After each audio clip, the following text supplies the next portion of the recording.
The precursor to the establishment of all this was the Balfour Declaration, which we went through in 1917 by the British and the elites who were part of this, and the Europeans who were part of this Balfour Declaration.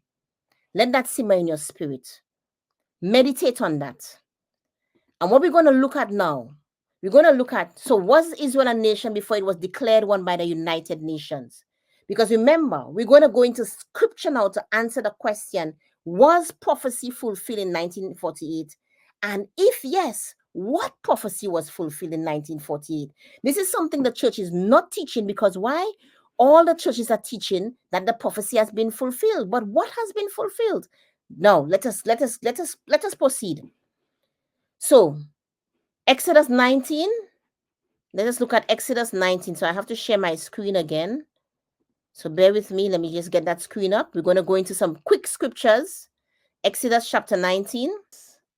So 3 to 6. Exodus chapter 19, right? Verse 3 to 6. And Moshe went up unto Elohim, and Yahuwah called unto him out of the mountain, saying, Thus shall you say to the house of Yaakov, and tell the children of Yasharel. Who is speaking here? Yahuwah is speaking. I don't know what it means to anyone else, but this means a lot to me. Yahuwah is the one speaking here to Moshe. Ye have seen what I did unto Mitzrayim, and how I bore you on eagle's wings and brought you unto myself. Now therefore, if you would obey my voice indeed and guard my covenant, then ye shall be a peculiar treasure unto me above all people, for all the earth is mine. Now here it is. And ye shall be unto me a kingdom of priests and a holy nation. These are the words which ye shall speak unto the children of Yasharel. So we know here from scripture. Now, although I could just come in and say this, but I want us to read it in the scripture, where Yahuwah spoke it himself, that they are a kingdom of priests and a holy nation unto him. Now, so he has declared this over the children of Yasharel. When you read the rest of that chapter, you know that's when they had to go wash themselves, because they had to now meet with Yahuwah. And that was when Yahuwah gave them the 10 commandments, and he broke covenant with them. But we won't go into all of that tonight. What we're focusing on is that he has declared that they would become unto him a kingdom of priests, a holy nation. A nation needs land, don't it? So we're going to look at Numbers 34, only 2 verses. A nation needs land. So Numbers 34, right? And Yahuwah spoke unto El Moshe, saying, Command the children of Yasharel, and say unto them, when ye come into the land of Canaan, this is the land, that's Canaan, that shall fall unto you for an inheritance, even the land of Canaan with the coast thereof. Then, with the coast thereof, as I was stopping there, good. So we see here his declaration. I'm just taking excerpts out of many parts in the scripture, where he's declaring the land that they would get, because they are a nation, they need land. So now let's go to Joshua. And we're jumping over a lot of story, a lot of great things that happen in between. So let's go to Joshua chapter 14.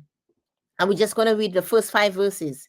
And these are the countries which the children of Yasharel inherited in the land of Canaan, which Eleazar the priest and Yahusha the son of Nun and the heads of the fathers of the tribes of the children of Yasharel distributed for inheritance to them. By lot was their inheritance, as Yahuwah commanded by the hand of Moshe, for the 9 tribes and for the half tribe. For Moshe had given the inheritance of 2 tribes and a half tribe on the other side of the Yarden, but unto the Leviim he gave none inheritance among them. Because remember, there were 2 tribes and a half tribe that wanted to stay on that side. And they had to go and make sure they'd fight war with the children of Yasharel. And if they fulfill their oath for fighting that war with them, they would get that land. So that's the precursor to that. For the children of Joseph were 2 tribes, Manasseh and Ephraim. Therefore they gave no part unto the Leviim of the land. So we're stopping on verse 5.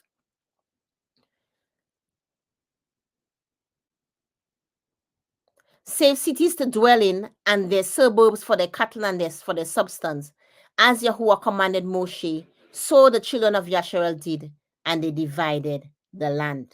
So Yahusha declared that they would be unto him a kingdom of priests, a holy nation. A nation needs land. He declared that they would get the land. Joshua, we know from the story that Joshua, I don't like to call it a story, but we know from the account that Joshua, they went into that land. Eventually they possessed the land, some of it. They possess the land. Now we're going to see here. is this thing about kingdoms and nations a new thing? Is it a new thing? Is this something that was only brought about by the United Nations? Or is this a new thing? And what we're going to look at quickly, we're going to look at one verse. And we're going to look at a verse in the book of Jubilees, 11:2. And the sons of Noach, meaning Noah, began to war on each other, to take captive, right? To slay each other, and to shed the blood of men on the earth, and to eat blood. I think I better read from here because it's too small.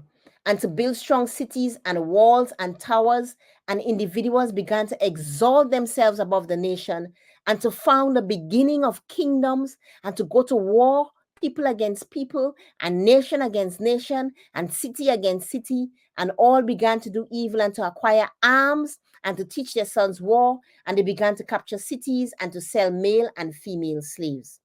So what we establish in here is that the children of Yasharel, right? They received the land, they went into the land. But this thing of being a nation is not a new thing, right? So we see from since the time of Noah that kingdom against kingdom, they started building kingdoms and they started building up their nations and becoming great, okay? So the United Nations, why was the United Nations really established? The United Nations was really established for a particular purpose. It was established really for the fulfillment of the one world government. I'm trying to get my slides up. So what really happened in 1948? Was prophecy fulfilled?